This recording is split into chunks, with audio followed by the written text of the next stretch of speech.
সুপ্রভাত আমার সকল বন্ধুদের, আশা করছি তোমরা সবাই খুব ভালো আছো। আর আমিও তোমাদের ভালোবাসায় আশীর্বাদে খুবই ভালো আছি। আর একটা নতুন ব্লগে তোমাদের সবাইকে স্বাগত জানিয়ে আজকের ব্লগটা শুরু করলাম। তো আমার গলার আওয়াজ শুনেই বুঝতে পারছো যে আমি সত্যি কতটা ভালো আছি। তো সেই ভালো থাকাটা যেন তোমরা প্রত্যেকেই ভালো থাকো, ঈশ্বরের কাছে সেটাই কামনা করি। তো যাই হোক, আজ সকাল থেকে ব্লগটা শুরু করলাম। এখন বাজছে সকাল 7:30 থেকে 7:45 মতো। সঠিক সময়টা আমি বলতে পারছি না, কারণ ঘড়ি দেখিনি। তো যখন এই কাজটা শুরু করেছিলাম তার আগে 10 মিনিট আগে ঘড়িটা দেখেছিলাম, তখন বাজছিল 7:20 মতো। তো যাই হোক, নির্দিষ্ট টাইম বলতে পারছি না বন্ধুরা। ব্লগটা আমি শুরু করেছি, আর ব্লগটা শুরু করে আমি দেখো কাজ শুরু করে দিয়েছি। তো কাজের মধ্যে প্রথমে হলো আমার কাপড়গুলো গুছিয়ে রেখে দিলাম, তারপরে বাকি কাজগুলো ছিল আস্তে আস্তে একটু করে করে নিলাম। আর এটা তো আমার প্রতিদিনেরও কাজ, প্রতিদিনের কাজের মধ্যেই পড়ে। তো বিছানাটা ঝেড়ে কমপ্লিট করে একেবারে রেখে দিলাম। তো বাড়ির ময়লাগুলো একবারে বের করে বাইরেটা ভাবছি ঝাঁটা দিয়ে নেব। তো সকাল থেকে উঠে দেখতেই পাচ্ছ যে আমি কত তাড়াহুড়োর মধ্যেই থাকি, ব্যস্ততম জীবন আমার। তো সেই জন্য একটুও সকাল থেকে বসতে পারি না, যেদিন আমি বসে দিই সেদিনেই কাজের দেরি।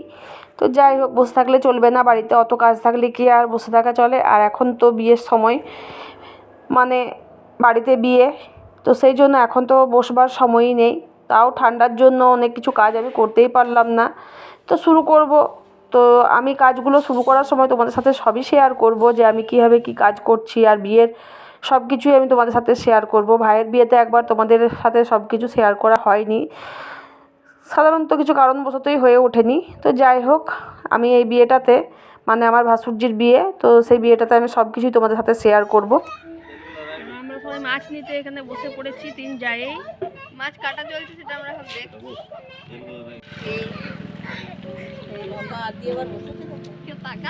এইখানে কাকু মাছ কাটছে।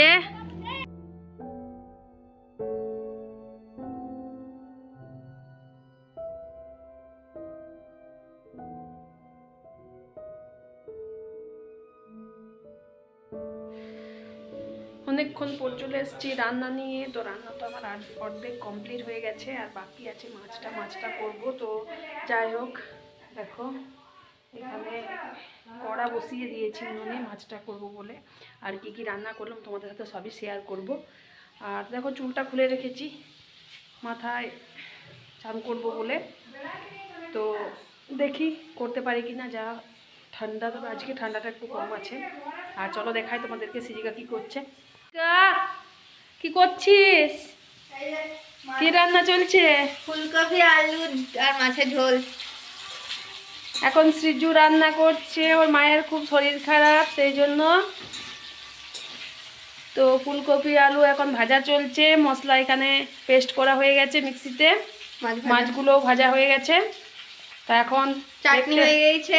চাটনি হয়ে গেছে। কি কি করলি বল? ভাত, চাটনি, শাক, পালং শাক, তারপরে কি বলে পোস্ত, আর এই ফুলকপি আলু আর মাছের ঝোল। তো কত কিছু রান্না করেছে দেখো বন্ধুরা তোমরা। এই যে রান্নাগুলো সব সাজিয়ে রাখা আছে।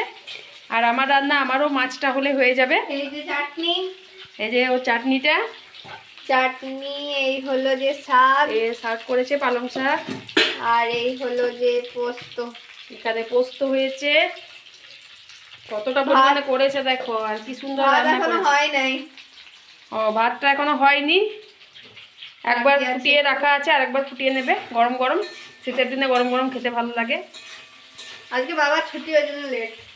আজকে ওর বাবার ছুটি, বলে রেখে দিই তোমাদেরকে, ওর বাবা একদম ব্যস্ত মানুষ, খুব একজন স্কুল টিচার, আজকে ছুটি। চলো, রান্নাটা তো হয়ে গেল, আমিও রান্নাটা করে নিই গা। তো সিজুর সাথে কথা বলে এসে আমি দেখলাম কড়াটা গরম হয়ে গেছে, তো আমি মাছগুলো ভাজতে শুরু করে দিয়েছি।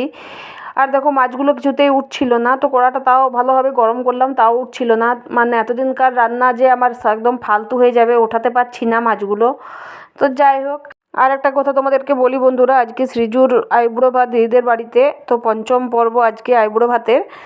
তো দিদিদের বাড়িতে নেমন্তন্ন আছে, তো সবটা কি হচ্ছে না হচ্ছে তোমাদেরকে সবই বলবো। তো তার আগে দেখো আমরা বাড়িতে এখন খাওয়া দাওয়া শুরু করে দিয়েছি, রান্নাটা কমপ্লিট করে, কারণ এখন অনেকটা বেলা হয়ে গেছে। আর দিদি যেহেতু পায়ের অবস্থা খুব খারাপ, তো দিদি আস্তে আস্তে রান্না করছে বলে বললো দেরি হবে, তো আমরা বাড়িতে খেয়ে নিচ্ছি খাবার। আর আমি রান্না করেছি দেখো শাক ভাজা, কুমড়োর সবজি, ডাল, মাছের সর্ষে দিয়ে, আর করেছি পোস্ত। তো চলো খেয়ে নিই, তারপরে দিদিদের বাড়ি যাই আর তোমাদেরকে দেখাই।